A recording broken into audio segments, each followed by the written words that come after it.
Students, welcome to BS education. आज एक नया चैप्टर हम लोग पढ़ने जा रहे हैं जिसका नाम है ऑपरेटिंग सिस्टम। सॉफ्टवेयर लास्ट वाला सेशन हमने देखा था। सॉफ्टवेयर कौन कौन से टाइप के होते हैं उसके अंदर हमने सारे ही सॉफ्टवेयर कवर अप किए। Near about application software, system software, उसके फिर सब टाइप्स भी थे जैसे कि यूटिलिटीज थी, डिवाइस ड्राइवर्स थे। उसमें ऑपरेटिंग सिस्टम पार्ट मैंने बोला था कि इसको अलग से हम पढ़ेंगे, तो अलग से इसलिए क्योंकि पूरा अलग ही चैप्टर बनता है। ठीक है, तो ऑपरेटिंग सिस्टम सॉफ्टवेयर का ही हिस्सा है, एक सिस्टम सॉफ्टवेयर के अंडर ही आता है। इसकी शुरुआत करते हैं। ऑपरेटिंग सिस्टम सिस्टम सॉफ्टवेयर के तौर पर सबसे इंपॉर्टेंट हमारे कंप्यूटर का सॉफ्टवेयर जो है यही रहेगा ऑपरेटिंग सिस्टम। ठीक है, क्वेश्चन बहुत बार आया है कि कौन सा ऐसा सॉफ्टवेयर है जिसके बिना कंप्यूटर शुरू नहीं हो सकता, तो ऑप्शन में जरूर ऑपरेटिंग सिस्टम दिया होता है और वही हमारा आंसर होगा। देखते हैं कि एग्जैक्टली ऑपरेटिंग सिस्टम जब बनाया, जिन भी लोगों ने बनाया होगा सबसे पहली बार, तो उसका ऑब्जेक्टिव क्या रखा था। कोई भी ऑपरेटिंग सिस्टम जब बनता है तो उसके पीछे कोई ना कोई उसका ऑब्जेक्टिव होगा। तो पहला ऑब्जेक्टिव दिख रहा है हमको एब्स्ट्रैक्शन। ठीक है, यहाँ पर आप देख सकते हो एब्स्ट्रैक्शन। अब ये एब्स्ट्रैक्शन क्या होता है, तो एब्स्ट्रैक्शन मतलब छानना। ठीक है, छानना, जो आपके काम का है वो आपको देना और जो आपके काम का नहीं उसको हाइड रखना, पीछे में रखना, बैकग्राउंड में रखना। यही काम ऑपरेटिंग सिस्टम करता है। ऑपरेटिंग सिस्टम क्या करता है कि जो सॉफ्टवेयर की डिटेल्स होती है, जो हायर लेवल की डिटेल्स है, जो हमको नहीं देखने को मिल सकती। ठीक है, जो अगर मान लो फॉर एग्जांपल कोई सॉफ्टवेयर है, उसका प्रोग्रामिंग है, तो प्रोग्रामिंग थोड़ी ना हम जैसे लोगों को समझ में आने वाला है। यूजर्स अगर हम लोग हैं, हम तो यूज करने वाले लोग हैं ना, हम थोड़ी ना प्रोग्रामर हैं। तो बैकग्राउंड में जो कोड है, जो भी चीज़ है, वो तो हमको समझ में आने वाली नहीं है, तो उसको छुपा कर रखना, उसको हमको नहीं दिखाना और हमारे काम का जो है वो हमको दिखाना। जैसे स्क्रीन के ऊपर जब ऑपरेटिंग सिस्टम शुरू होता है, कंप्यूटर शुरू होता है, तो मुझे डेस्कटॉप दिखता है, डेस्कटॉप के ऊपर आइकन्स दिखते हैं, आइकन्स के नीचे में मुझे एक स्टार्ट का बटन दिखता है। ठीक है, जहाँ से सब मेनू वगैरह आता है, तो वहाँ पर टास्क बार के ऊपर एक छोटा सा बटन होता है, तो वो सारी चीज़ें मुझे दिखाई देगी। तो ये सारी चीज़ें हमको समझ में आती है कि यहाँ पर क्लिक किया तो ये होगा, आइकॉन्स के ऊपर डबल क्लिक किया तो वो ओपन हो जाएगा, जो भी प्रोग्राम होगा, जो भी सॉफ्टवेयर होगा, माई कंप्यूटर होगा तो माई कंप्यूटर ओपन हो जाएगा। तो ये सारी चीज़ें जो होती है ये हमें समझ में आती है। तो हमें समझने वाली चीज़ों को सामने रखना और जो हमें समझ में नहीं आता है, यूजर्स को जो समझ में नहीं आता है, उसको बैकग्राउंड में रखना। तो वही पॉइंट यहाँ पर लिखा है, to hide details of hardware by creating abstraction. It refers to software that hides lower level details and provide a set of high level functions. ठीक है, तो लोअर लेवल डिटेल्स जो होती है किसकी, तो हार्डवेयर जो काम करेगा, जो भी बैकग्राउंड में काम होंगे, इलेक्ट्रॉनिक सिग्नल जनरेट होंगे, सॉफ्टवेयर में पीछे की प्रोग्रामिंग, उसमें से डेटा ट्रांसफर होगा, हार्डवेयर बैकग्राउंड में काम करेगा। तो ये सारी ही चीजें क्या किया जाएगा, हमसे छुपाया जाएगा और जो हमें काम का है वही हमको दिया जाएगा। प्रिंटर से अगर मैंने प्रिंट का कमांड दिया तो प्रिंट का कमांड देने के बाद प्रिंटर सीधा पेज को प्रिंट करेगा, यही मुझे दिखेगा। बट उसके बैकग्राउंड में क्या हो रहा है, हार्डवेयर कैसे काम कर रहा है, क्या कर रहा है, वो इंटरनल पार्ट होगा। तो उसको छुपाने का काम यहाँ पर ऑपरेटिंग सिस्टम करता है। Then second one, to allocate resources to processor on operating system is mainly responsible for controlling the resources as per process requirement. Second point जो बोल रहा है वो बात कर रहा है किसकी, resources allocate करने की। किसको resource allocate किए जाएंगे, resource का मतलब क्या, तो resource का मतलब होता है जो भी कंप्यूटर से कनेक्ट है वो, फिर वो हार्ड डिस्क हो सकता है, रैम हो सकता है, monitor, printer, scanner, keyboard, mouse, input output device, कुछ भी हो सकता है। तो इन सारे डिवाइसेस की अगर मैं बात करता हूं, या तो इन सब हार्डवेयर की अगर मैं बात करता हूं, तो ये सारे कौन है, रिसोर्सेस है। तो कभी हार्ड डिस्क का काम रहेगा, कभी कीबोर्ड का काम रहेगा, कभी मॉनिटर का काम रहेगा, कभी प्रिंटर का काम रहेगा, कभी रैम का काम रहेगा। तो उन सबको सर्विस देने का काम किसका है, तो प्रोसेसर का। ठीक है, प्रोसेसर, जिसको हम हमारी भाषा में सीपीयू बोलते हैं। तो ये जो प्रोसेसर है इसको रिसोर्सेस क्या किए जाएंगे, अलोकेट किए जाएंगे और करने की जिम्मेदारी किसकी है, ऑपरेटिंग सिस्टम की। ऑपरेटिंग सिस्टम अलोकेट करेगा रिसोर्सेस को। कौन अलोकेट करेगा, किसको अलोकेट किया जाएगा, तो प्रोसेसर को।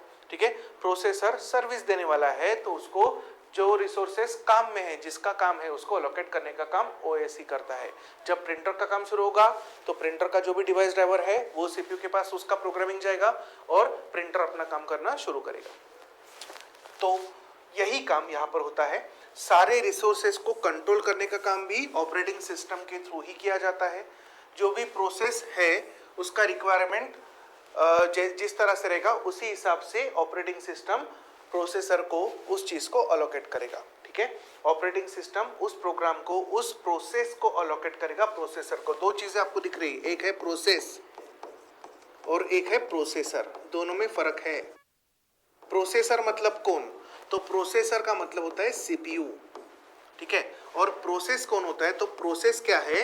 ये एक प्रोग्राम का, जो भी प्रोग्राम होगा उसका एक छोटा सा हिस्सा। ठीक है, small part of program that is being currently executed, that is being currently executed by processor. ठीक है, जिस प्रोग्राम के छोटे से हिस्से को सीपीयू एग्जीक्यूट करेगा उसी को हम लोग क्या बोलते हैं? प्रोसेस।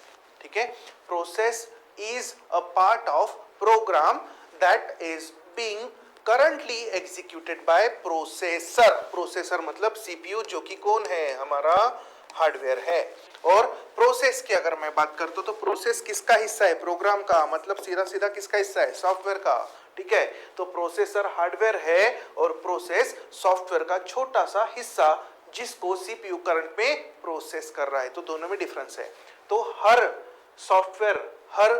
सॉफ्टवेयर कोई भी प्रोग्राम, कोई भी सॉफ्टवेयर जब रन होगा तब बहुत सारी प्रोसेसेस बनने वाली है और इन सब प्रोसेसेस में से कुछ प्रोसेसेस इसके पास आएगी, प्रोसेसर के पास में, और प्रोसेसर एक एक को एग्जीक्यूट करेगा। ऐसी लाखों प्रोसेसेस कंप्यूटर के अंदर बनती है और एग्जीक्यूट की जाती है। ठीक है, तो याद रखना ये जो काम होता है, ये प्रोसेस मैनेजमेंट का काम जो है, ये किसका होता है? ये भी ऑपरेटिंग सिस्टम ही परफॉर्म करता है। प्रोसेस मैनेजमेंट, अगर मुझे एक शब्द में बोलना है इस पॉइंट को, तो प्रोसेस मैनेजमेंट काम किसका है? ऑपरेटिंग सिस्टम का। प्रोसेस मैनेजमेंट मीन्स जो प्रोसेस है उसको अलोकेट करना प्रोसेसर को। जो भी कोई, जैसे प्रिंटर का प्रोसेस है, प्रिंटिंग करना है तो प्रिंटर का डिवाइस ड्राइवर चलेगा। डिवाइस ड्राइवर कौन है? सॉफ्टवेयर है। जब वो रन होगा तो उसके छोटे छोटे हिस्से रहेंगे और वो छोटे छोटे हिस्से मतलब प्रोसेस, तो वो प्रोसेस किसको अलोकेट किया जाएगा? प्रोसेसर को। प्रोसेसर एग्जीक्यूट करेगा और प्रिंटर अपना काम करेगा। ठीक है, तो इसी तरह से यहाँ पर प्रोसेस अलोकेट किए जाएंगे प्रोसेसर को, और जिम्मेदारी किसकी? ऑपरेटिंग सिस्टम की। Last one, to provide pleasant and effective user interface. ठीक है, एक अच्छा सा यूजर इंटरफेस यूजर को देना। यूजर इंटरफेस मतलब क्या? जो भी स्क्रीन में आता है, आज जो हम माउस के थ्रू क्लिक करते हैं, डबल क्लिक करते हैं, राइट क्लिक करते हैं, वो सब क्या है? हमारा इंटरफेस ही तो है। और आज जो इंटरफेस हम लोग इस्तेमाल कर रहे हैं वो कौन सा है? ग्राफिकल यूजर इंटरफेस, जिसमें ग्राफिक्स होते हैं, स्क्रीन बैकग्राउंड रहता है, देन आइकन्स होते हैं, नीचे में टास्क बार होता है, कुछ बटन्स होते हैं, उसके ऊपर हम क्लिक करते हैं तो हमारा काम हो जाता है ना। वर्ड अगर मैंने ओपन किया, माइक्रोसॉफ्ट वर्ड, तो माइक्रोसॉफ्ट का जैसे वर्ड का सॉफ्टवेयर शुरू होता है तो एक इंटरफेस शुरू हो जाता है, विंडोज आ जाता है माइक्रोसॉफ्ट वर्ड का। उस विंडोज में मिनिमाइज, मैक्सिमाइज, क्लोज का बटन आता है। ये सब क्या है? इंटरफेस ही तो है, लेकिन कैसा? Graphical user interface. ठीक है, तो ये अच्छा इंटरफेस, इफेक्टिव इंटरफेस प्रोवाइड करने का काम भी किसका होता है? ऑपरेटिंग सिस्टम का ही होता है। ठीक है, ऑपरेटिंग सिस्टम का लोकेशन क्या है? अगर विंडोज की बात करेंगे तो हमारे कंप्यूटर में लोकल डिस्क सी नाम का एक ड्राइव होता है, जिसको अगर रिनेम नहीं किया तो वो लोकल डिस्क सी ही रहेगा। तो उस लोकल डिस्क सी में विंडोज नाम का आपको एक फोल्डर दिखेगा। उस फोल्डर के अंदर आप जाओगे तो कई सारे फोल्डर्स और कई सारी फाइल्स आपको दिखेंगी, हजारों फाइल्स उसके अंदर हो सकती है, और वो सब मिलाकर ही क्या बनता है? हमारा ऑपरेटिंग सिस्टम।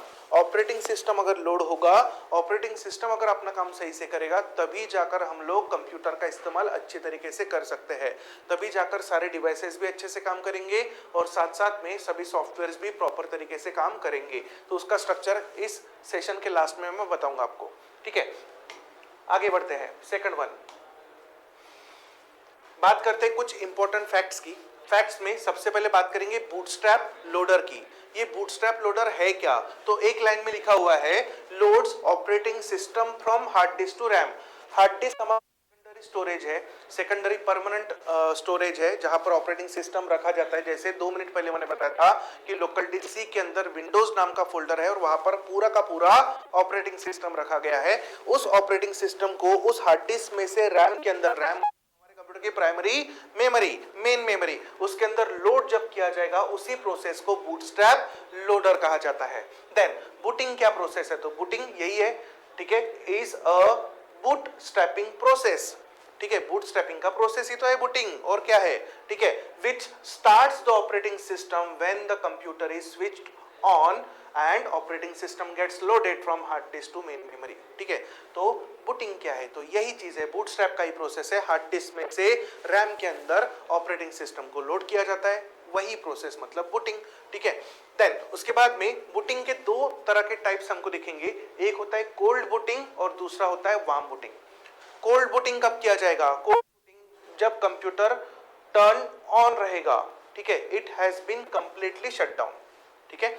अगर कोई कंप्यूटर है जिसको आपने शुरू था वो कंप्यूटर, लेकिन आपने कुछ समय बाद उसको बंद कर दिया, शट डाउन पूरी तरह से बंद हो गया, और उसके बाद में अगर आपने उसको शुरू किया 2 दिन बाद, 3 दिन बाद, कभी भी, या तो 2 घंटे बाद, जब भी आपने शुरू किया तो पहले से सारी प्रोसेस शुरू होगी, और उसी चीज को हम बोलेंगे कोल्ड बूटिंग, ठीक है, कोल्ड बूटिंग।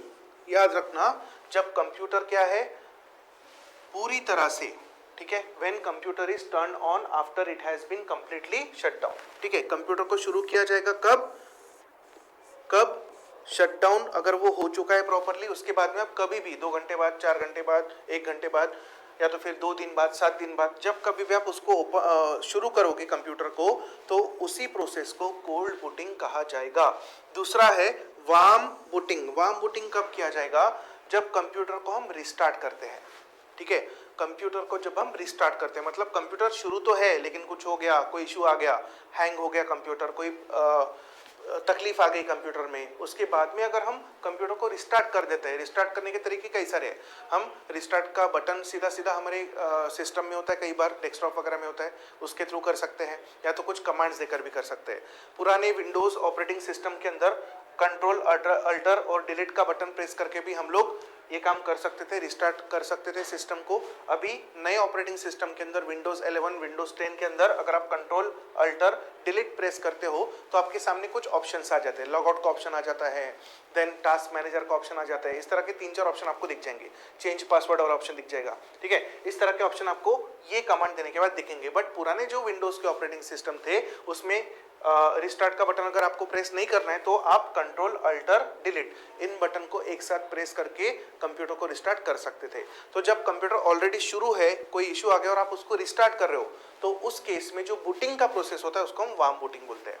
अब 2 मिनट के लिए आपको सोचना होगा कि कोल्ड बूटिंग और वार्म बूटिंग ही नाम क्यों दिए हैं, तो क्यों दिए हैं, तो इसके पीछे का आंसर भी आपको पता है। तो देखो, हमारे कंप्यूटर में सबसे मेन कंपोनेंट होता है प्रोसेसर, जिसको हम लोग क्या बोलते हैं, सीपीयू, ठीक है। तो ये वार्म और कोल्ड ये क्या है, इसका स्टेट है, ठीक है, प्रोसेसर वार्म हो सकता है या प्रोसेसर कोल्ड हो सकता है, ठीक है, कूल हो सकता है, कोल्ड बोल देते हैं, ठीक है, ठंडा हो सकता है तो गर्म हो सकता है। कोई भी चिप जब काम करती है, जब कोई सर्किट अपना काम करता है तो चिप हीट अप हो जाती है ना, कंप्यूटर का सर्किट गर्म हो जाता है तो उसके जो कंपोनेंट्स है, कंपोनेंट्स में चिप भी आ गई। प्रोसेसर क्या एक चिप ही तो है, ठीक है, माइक्रो प्रोसेसर क्या है, सीपीयू क्या है, चिप ही तो है। अब ये चिप 2 स्टेट हो सकती है इस चिप की, एक तो वो ठंडा रहेगा तो वार्म रहेगा, कोल्ड रहेगा या तो वार्म।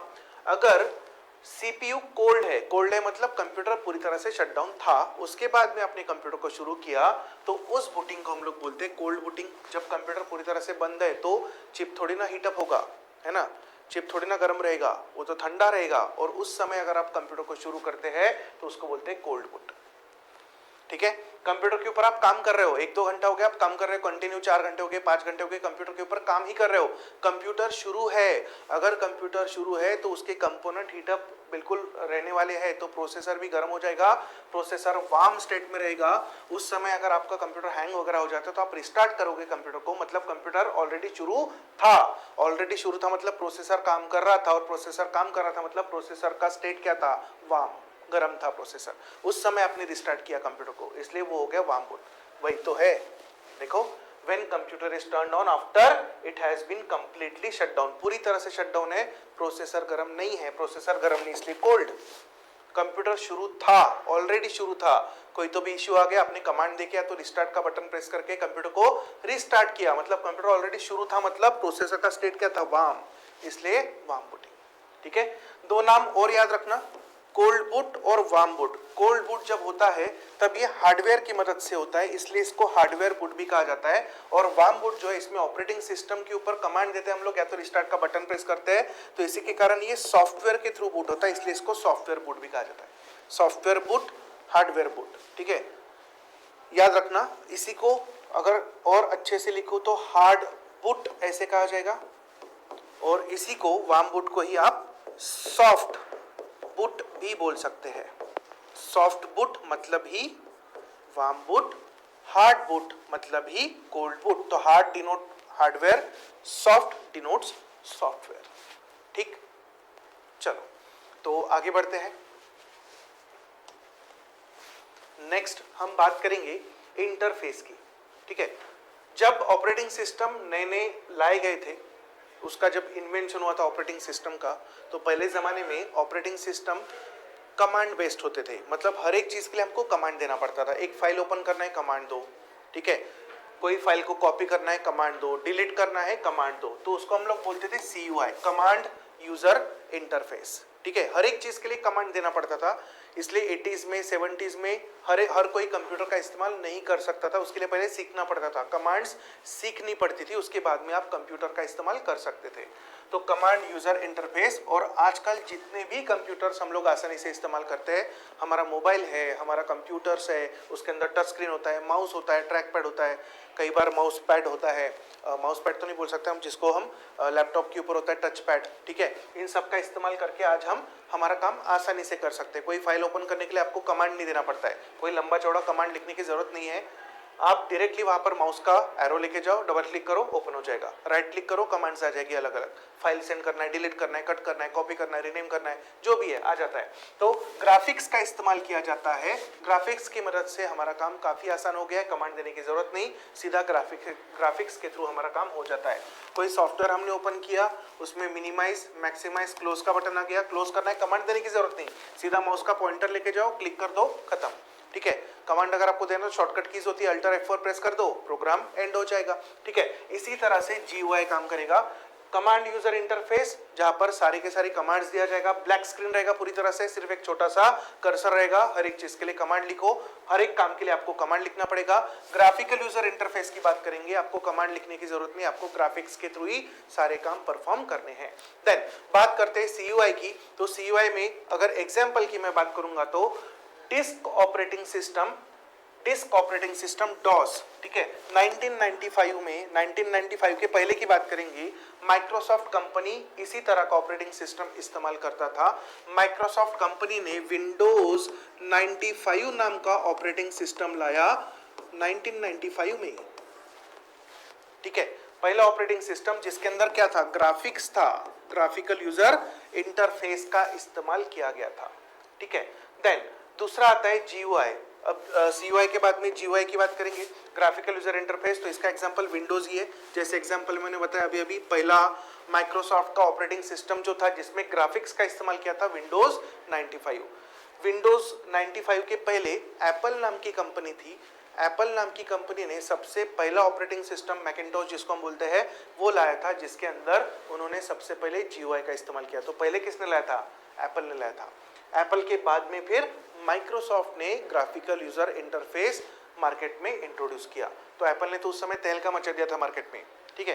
बाद में माइक्रोसॉफ्ट कंपनी, बिल गेट्स नाम आपने सुना होगा, उन्होंने, कहा जाता है कि कुछ प्रोग्रामर्स एप्पल के थे, उनसे कोड वगैरह लिया ग्राफिकल यूजर इंटरफेस का और एक ऑपरेटिंग सिस्टम बनाई जिसको नाम दिया विंडोज 95। और विंडोज जो ऑपरेटिंग सिस्टम था उसके साथ में इंटरनेट एक्सप्लोरर नाम का जो कंपनी था उसके साथ टाइप कर लिया।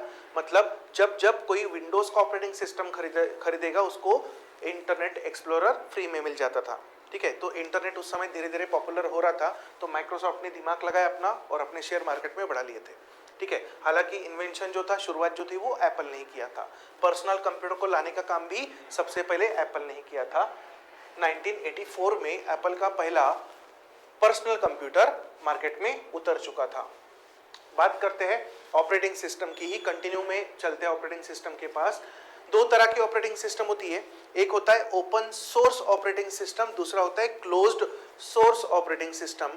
बात करते हैं ओपन सोर्स ऑपरेटिंग सिस्टम की, तो ओपन सोर्स ऑपरेटिंग सिस्टम ऐसी ऑपरेटिंग सिस्टम होती है जो आपको बिना पैसे के फ्री ऑफ कॉस्ट मिल जाएगी। इसका इस्तेमाल यूजर कर सकता है बिना पैसे दिए, तो खरीदने की जरूरत नहीं है, ठीक है। उसी को हम लोग बोलते हैं ओपन सोर्स ऑपरेटिंग सिस्टम।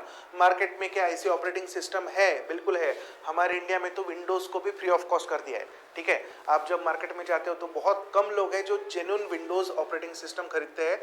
कई सारे पायरेटेड ऑपरेटिंग सिस्टम मार्केट में अवेलेबल है, ठीक है, जो हम ले लेते हैं फ्री ऑफ कॉस्ट, ठीक है। कंप्यूटर के दुकान में जाओ, लैपटॉप ले लो, लैपटॉप के साथ में आपको पूछता है जेन्युइन ओएस अगर चाहिए होगा तो 4000 बढ़ जाएगा, 5000 बढ़ जाएगा, तो हम सीधा सीधा क्या करते हैं, डाल दे, ठीक है। कोई भी डाल दे तो वो क्या करता है, पायरेटेड डाल देता है ना, और उसी का इस्तेमाल हम लोग करते हैं। बट उसकी बात नहीं कर रहा हूँ मैं, पायरेटेड की बात नहीं कर रहा हूँ।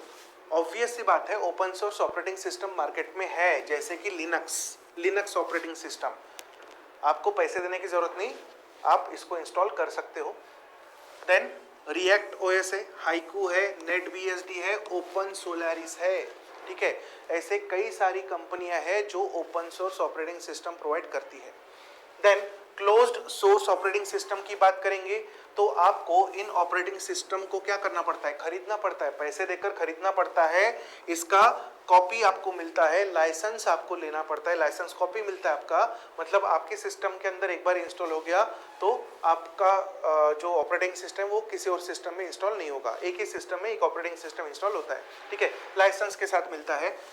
देन दूसरी कॉपी खरीदना है तो आपको फिर से पे करना पड़ेगा दूसरी कॉपी के लिए। जैसे फॉर एग्जांपल विंडोज हो गया, मैकिंटोश ऑपरेटिंग सिस्टम जो एप्पल में होता है, मैक ओएस जिसको हम बोलते हैं, तो ये ऑपरेटिंग सिस्टम खरीदनी पड़ती है, ठीक है, खरीदनी पड़ती है, इनको खरीदा जाता है।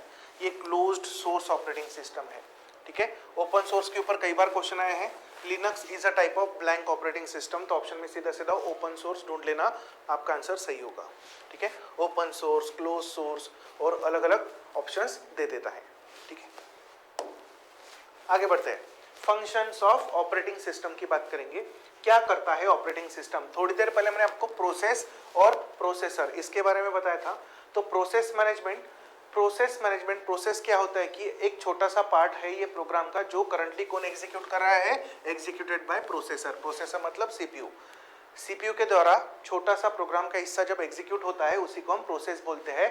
और इस प्रोसेस को कई सारी प्रोसेसेस बनती है, तो इन प्रोसेसेस को शेड्यूल करने का काम किया जाता है, मैनेज करने का काम किया जाता है, सिंक्रोनाइज किया जाता है, उसके लिए स्पेस एलोकेट होता है, उसको क्रिएट किया जाता है, उसको डिलीट किया जाता है।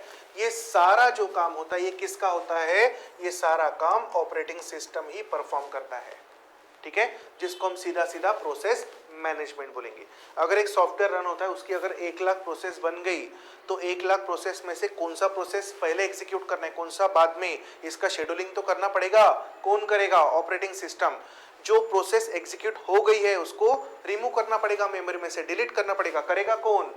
ऑपरेटिंग सिस्टम ही करेगा। इसके लिए क्या इस्तेमाल करता है? इसके लिए कुछ एल्गोरिदम्स होते हैं और उन एल्गोरिदम्स को हम लोग बोलते हैं शेड्यूलिंग एल्गोरिदम्स ऑपरेटिंग सिस्टम का हिस्सा होते हैं और इसकी मदद से कई सारे प्रोसेसेस को शेड्यूल किया जाता है। मतलब कब किसको एग्जीक्यूशन के लिए भेजना है उसका जिम्मेदारी ऑपरेटिंग सिस्टम का ये एल्गोरिदम का होता है, शेड्यूलिंग एल्गोरिदम। इसके अंदर जैसे कुछ एल्गोरिदम्स होते हैं, फर्स्ट इन फर्स्ट आउट, जो प्रोसेस पहले बनेगी वो पहले एग्जीक्यूट होगी। दूसरा, अगर मैं एग्जांपल के तौर पर बात करूंगा तो प्रायोरिटी बेस्ड, जिसकी प्रायोरिटी ज़्यादा होगी उस प्रोसेस को पहले एग्जीक्यूट किया जाएगा। अगर आप किसी हॉस्पिटल में जाते हो और उस हॉस्पिटल में बहुत लंबी लाइन है और उसी समय अगर मान लो 50 लोग बैठे हैं उस हॉस्पिटल में, एक एक अपने नंबर के हिसाब से जा रहा है, क्रम के हिसाब से जा रहा है, जो पहला है वो पहला जाएगा, फर्स्ट इन फर्स्ट आउट। जो पहले जाएगा डॉक्टर के पास वो निकलेगा, फिर दूसरा जाएगा, फिर तीसरा। तो ऑब्वियस सी बात है वहाँ पर ये स्ट्रक्चर फॉलो होगा। लेकिन अगर कोई इमरजेंसी आ गया, किसी को हार्ट अटैक आ गया, कोई एक्सीडेंट होकर आ गया जिसकी अभी अगर डॉक्टर से वो नहीं मिला तो उसकी जान चली जाएगी, तो उसकी प्रायोरिटी ज़्यादा हो जाती है, बाकी पेशेंट्स को रोक दिया जाएगा और पहले उस पेशेंट को लिया जाएगा, ठीक है। अगर 51st पेशेंट जो है, 51वां जो पेशेंट है वो हार्ट अटैक वाला आ गया, उसको हार्ट अटैक है तो उसको 3 लोग उठाकर लाएंगे, सीधा डॉक्टर के कैबिन में लेके जाएंगे, बाकी पेशेंट रुक जाएंगे, तो उसकी प्रायोरिटी ज़्यादा है। इसलिए उसको ले जाएगा। तो ऐसा कंप्यूटर में भी तो होता है, ठीक है। प्रोसेसेस को प्रायोरिटी नंबर असाइन किया जाता है, जिसका प्रायोरिटी ज्यादा होगा वो पहले एग्जीक्यूट होगा, जिसका प्रायोरिटी कम होगा वो बाद में, ठीक है। देन और एक इसके अंदर राउंड रॉबिन नाम का एक स्ट्रक्चर होता है, राउंड रॉबिन, ठीक है। ये पुराने जमाने का एक एल्गोरिथम था जिसमें एक एक प्रोसेस थोड़े थोड़े समय के लिए एग्जीक्यूट किया जाता था, सबका नंबर आता था लेकिन थोड़े थोड़े समय बाद, ठीक है। देन मेमोरी मैनेजमेंट की बात करेंगे। तो मेमोरी मैनेजमेंट में अलोकेट करना, स्पेस, मेमोरी, रैम, उसके अंदर जगह देना, और जगह देने के बाद में अगर उस प्रोसेस का एग्जीक्यूशन हो गया तो उसको मेमोरी में से रिमूव करना, उसी को हम लोग बोलेंगे allocation and D allocation of processes in the memory. Main memory के अंदर प्रोसेसेस को जगह अलोकेट करना, काम होने के बाद में उसको जगह को खाली कर देना, डी अलोकेट कर देना, ठीक है। उसको हम बोलते हैं मेमोरी मैनेजमेंट। ये भी काम कौन करेगा? तो ऑपरेटिंग सिस्टम का ही है। तीसरा फाइल मैनेजमेंट। फाइल मैनेजमेंट कौन करता है? तो ऑपरेटिंग सिस्टम। हमारे कंप्यूटर के अंदर जो भी रहता है वो फाइल के फॉर्मेट में होता है, देख लो, ठीक है। कंप्यूटर में वीडियो होगा तो वीडियो भी एक फाइल ही दिखेगी, ऑडियो होगा, कोई गाना होगा तो वो भी फाइल होगी, टेक्स्ट होगा, वर्ड का कोई फाइल ही बनेगा, नोट्स जो होते हैं नोटपैड उसका भी फाइल ही बनेगा, टेक्स्ट होगा उसका भी फाइल बनेगा, फोटोज होंगे तो उसके जेपीईजी फाइल वगैरह बनता है, पीएनजी फाइल बनता है, ठीक है। तो सारी ही चीजें हमारे कंप्यूटर में जो है वो किस फॉर्मेट में होती है? फाइल के फॉर्मेट में ही रखी जाती है। तो फाइल को मैनेज करना भी काम किसका है? ऑपरेटिंग सिस्टम का। फाइल को क्रिएट करना, डिलीट करना, ये सारा काम ऑपरेटिंग सिस्टम के थ्रू ही किया जाता है। कोई फोल्डर अगर आपको बनाना है तो आप वहां जाकर राइट क्लिक करते हो, न्यू करते हो, न्यू में जाकर फोल्डर करते हो, फिर उसके अंदर फाइल को कॉपी पेस्ट जो भी है ये सब काम हम कर सकते हैं। तो इसके पीछे होता कौन है? तो ऑपरेटिंग सिस्टम ही इसके पीछे काम करता है। जैसे स्पेस अलोकेट करना फाइल्स को, तो ये भी ऑपरेटिंग सिस्टम का ही जिम्मा है। स्पेस होगी तो ही फाइल जाएगी, स्पेस नहीं होगा तो फाइल कॉपी पेस्ट होगा ही नहीं। कॉपी तो कर दिया, पेस्ट करना है। पेस्ट आप जिस लोकेशन पर करोगे अगर वहां पर मेमोरी अवेलेबल है ही नहीं, हार्ड डिस्क फुल है, तो कैसे क्या पेस्ट होगा? तो इसकी जिम्मेदारी किसकी है? ऑपरेटिंग सिस्टम की। ऑपरेटिंग सिस्टम आपको मैसेज देगा कि यहाँ पर जगह नहीं है, ठीक है, इस लोकेशन के ऊपर जगह नहीं है, मेमोरी फुल है, ठीक है। तो अलोकेट स्पेस फॉर फाइल्स, अगर वहां पर स्पेस होगा तो जरूर उस फाइल को वहां पर जगह मिल जाएगी। बैकअप करना, फाइल्स का बैकअप रखता है operating system. Input output manage करना, इनपुट आउटपुट जो डिवाइसेस है उसके थ्रू जो भी डेटा बनता है, जो भी फाइल्स बनते हैं उसको मैनेज करना। स्टोरेज मैनेजमेंट, स्टोरेज मतलब हार्ड डिस्क हो गया, पेन ड्राइव हो गया। पेन ड्राइव जब आप लगाते हो यूएसबी पोर्ट में तो तुरंत आपको एक ड्राइव वहां पर बन जाता है अपने आप माई कंप्यूटर के अंदर, और वहां पर उसके अंदर कितना फ्री स्पेस है और कितना भरा हुआ स्पेस है वो आपको दिख जाता है। तो ये काम कौन करता है? स्टोरेज मैनेजमेंट का ऑपरेटिंग सिस्टम के थ्रू इसको किया जाता है। और लास्ट में यूजर इंटरफेस, थोड़ी देर पहले हमने देखा जीयूआई और सीयूआई, इनको मैनेज करने का काम भी ऑपरेटिंग सिस्टम के थ्रू होता है। हालांकि ऑपरेटिंग सिस्टम दोनों काम कर सकती है। आज भी अगर आपके पास ग्राफिकल यूजर इंटरफेस होगा कंप्यूटर के अंदर तो आप स्टार्ट वाले जगह पर जाकर रन में जाकर अगर CMD टाइप कर एंटर करते हो तो एक छोटा सा कमांड प्रॉम्प्ट ओपन हो जाएगा जहां से आप कमांड देकर अपने काम कर सकते हो, ठीक है। तो CUI जो है दोनों भी फैसिलिटी अभी भी हमारे विंडोज नाम के ऑपरेटिंग सिस्टम में अवेलेबल है।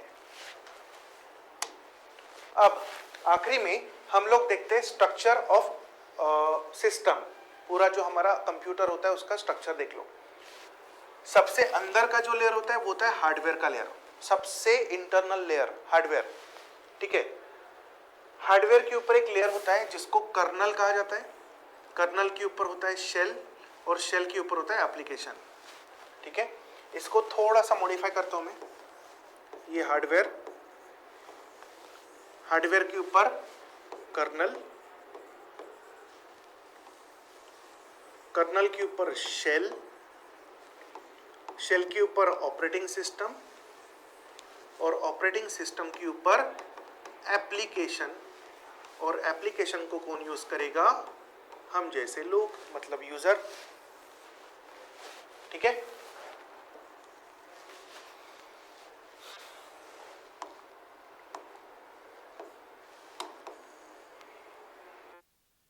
चलो तो देखो, सबसे अंदर में होता है हार्डवेयर। यूजर डायरेक्टली हार्डवेयर को कमांड नहीं दे सकता, यूजर को क्या इस्तेमाल करना पड़ेगा? एप्लीकेशन, ठीक है। अगर मुझे कुछ टाइप करके प्रिंट करना है कुछ टाइप करना है और वो मैटर प्रिंट करना है, तो डायरेक्टली यूजर हार्डवेयर को, प्रिंटर को अगर मैंने बोल दिया मेरे लिए प्रिंट कर, डायरेक्टली प्रिंट नहीं करेगा। पहले मुझे क्या करना पड़ेगा, कोई तो भी एप्लीकेशन इस्तेमाल करना पड़ेगा जिसके ऊपर मैं टाइप कर सकता हूँ। जैसे माइक्रोसॉफ्ट वर्ड का एक एप्लीकेशन है और वो एप्लीकेशन चलाने के लिए उसके नीचे में लेयर कौन सा होता है, ऑपरेटिंग सिस्टम। ऑपरेटिंग सिस्टम, इसको क्या लिख दूं, सिस्टम सॉफ्टवेयर लिख दूं, बिल्कुल सिस्टम सॉफ्टवेयर ही तो है। एप्लीकेशन सॉफ्टवेयर, ठीक है, एप्लीकेशन लेयर बोल सकते हैं, ठीक है। यहाँ पर सारे एप्लीकेशंस चलेंगे, गेम्स चलेंगे, सब कुछ यहाँ पर। ऑपरेटिंग सिस्टम ही अगर शुरू नहीं हुआ तो एप्लीकेशन थोड़ी ना चलेंगे। एप्लीकेशन ही अगर नहीं चले तो यूजर कहाँ से यूज करेगा कंप्यूटर को, ठीक है। तो सबसे ऊपर का जो लेयर होता है वो सबसे ऊपर यूजर रहता है। यूजर एप्लीकेशन को यूज करेगा, एप्लीकेशन के थ्रू जो भी कमांड्स दी जाएगी वो ऑपरेटिंग सिस्टम एग्जीक्यूट करेगा, एप्लीकेशन के थ्रू जो भी फाइल्स बनेगी वो ऑपरेटिंग सिस्टम उसको अलोकेट करेगा, मैनेजमेंट करेगा प्रोसेस का, जो भी एप्लीकेशन की प्रोसेस बनेगी। तो ये सब ऑपरेटिंग सिस्टम का काम है। ऑपरेटिंग सिस्टम के नीचे एक लेयर होता है जिसको हम शेल बोलते हैं। शेल के अंदर में कर्नल, और कर्नल कनेक्ट होता है इस हार्डवेयर के साथ में। तो कर्नल ही वो है जो हार्डवेयर को बताएगा कि तुझे ये करना है। अब हार्डवेयर में अगर मैं प्रिंटर ले लूं तो प्रिंटर को ये डेटा है, इसको प्रिंट करना है, बताने का काम किसका है, कर्नल का। लेकिन इस लेवल से जाएगा, यूजर टाइप करेगा एप्लीकेशन में, एप्लीकेशन के थ्रू कमांड दी जाएगी, कमांड जाने के बाद में ऑपरेटिंग सिस्टम उस एप्लीकेशन को रन करेगा, उसकी कमांड्स लेगा, उसको पहुंचेगा शेल के पास में। शेल आउटर स्ट्रक्चर होता है कर्नल के ऊपर का, और फिर कर्नल बताएगा हार्डवेयर को कि तुझे ये डेटा को प्रिंट करना है, तब जाकर प्रिंटर एक्टिवेट होगा और अपना काम शुरू करेगा, ठीक है। इसी तरह से हमारे मोबाइल में भी यही स्ट्रक्चर होता है। एंड्रॉइड अगर आपका ऑपरेटिंग सिस्टम होगा तो उसके अंदर भी यही स्ट्रक्चर होगा। हालांकि कोई भी मोबाइल ले लो उसके अंदर भी सेम स्ट्रक्चर होगा। जब आप कैमरा का जो आइकन होता है हमारे मोबाइल में, उसके ऊपर जब आप टच करते हो तो आप कैमरा नाम का एप्लीकेशन यूज कर रहे हो, और आपने जो टच किया वो आपने कमांड दिया कि कैमरा ओपन हो जाओ, तो ओपन कैमरा नाम का एक कमांड आया। वो कमांड एंड्रॉइड नाम के ऑपरेटिंग सिस्टम के पास जाएगा। एंड्रॉइड नाम का ऑपरेटिंग सिस्टम बाद में उस चीज को भेजेगा कर्नल के पास में, और कर्नल कैमरे को बताएगा कि तुझे शुरू होना है, ठीक है। और जब हम कैप्चर का बटन प्रेस करेंगे तो कैप्चर का बटन प्रेस करने के बाद में जो भी उस स्क्रीन के ऊपर आ रहा है उस चीज को कैप्चर करने का काम जो है वो कैमरा करेगा, और बताएगा कौन, तो यही कर्नल ही बताएगा, ठीक है। तो याद रखना इस तरह का ये स्ट्रक्चर रहेगा। सबसे अंदर की layer hardware, then kernel, then shell, then operating system, that उसको उसी लेयर को हम सिस्टम सॉफ्टवेयर का लेयर भी बोल सकते हैं। उसके ऊपर एप्लीकेशंस का लेयर, और एप्लीकेशन को यूज करने वाला कौन, यूजर। तो इस सीक्वेंस में काम चलेगा, ठीक है। यूजर किसको यूज करेगा, एप्लीकेशन को। एप्लीकेशन किसके ऊपर रन होगा, एप्लीकेशन के लिए प्लेटफॉर्म कौन है, ऑपरेटिंग सिस्टम। ऑपरेटिंग सिस्टम के नीचे का लेयर कौन है, शेल। शेल के नीचे का लेयर कौन है, तो शेल के नीचे का लेयर है कर्नल, और कर्नल के नीचे सबसे आखिरी वाला लेयर है हार्डवेयर का। तो यूजर डायरेक्टली हार्डवेयर को कमांड नहीं दे सकता, इसी सीक्वेंस से हमको जाना पड़ेगा, ठीक है। तो ये हो गया ऑपरेटिंग सिस्टम का एक छोटा सा लेक्चर, पहला पार्ट। ऑपरेटिंग सिस्टम के टाइप्स जो होते हैं उसको मैं नेक्स्ट सेशन में आपको पढ़ाने वाला हूँ, ठीक है।